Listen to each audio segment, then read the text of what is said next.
Hi friends, చూసారా మాకు కాసిన మన గార్డెన్లో తర్బూజా. అంతకితం ఒక కాయ కొనుక్కొచ్చానండి. నేను వేస్తే కాయలు వచ్చాయి.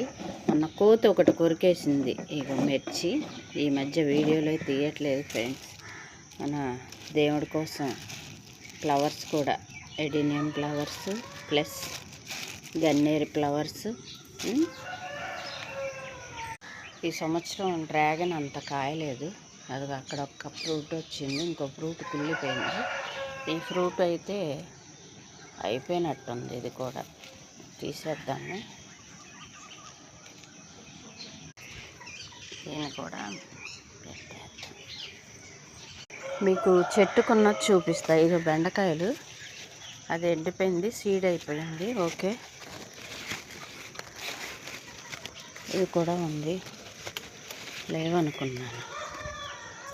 ఇంకొక తర్బూజా ఉందన్నమాట. ఇక్కడ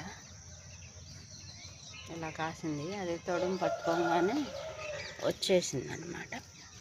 సర్లే, ఇది బాగానే ఉందిగా ఉంచాను. పిందెలు వచ్చాయి కానీ చాలానే పోయింది. అబ్బా, ఇది ఉండపాదు అయితే ఇలా పాకుతుంది. మిర్చి కోసింది దీనివే, ఇంకా పండిపోయిన కాయలు ఉన్నట్టున్నాయి. దీనికి ఆర్గానిక్ ఫ్రెండ్స్. ఒక్క బెండ చెట్టే ఎంత అయిందో చూడండి. ఇదిగో కాయలు బాగానే వస్తున్నాయి. దీనిలోనే పసుపు కూడా వచ్చింది. కాకర పాకుతుంది. చెట్టు చిక్కుడు.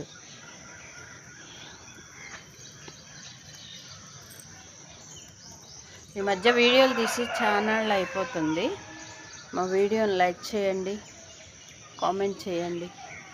తెల్ల నేరేడు ఎదుగుతుంది అలాగా. దానిలోనే మళ్ళీ నల్ల పసుపు వచ్చింది. మామిడి చెట్టు, దీని మీదకి ఇది వచ్చేస్తుంది. దాన్ని ఎదగనేయకుండా తిప్పుదాం. అది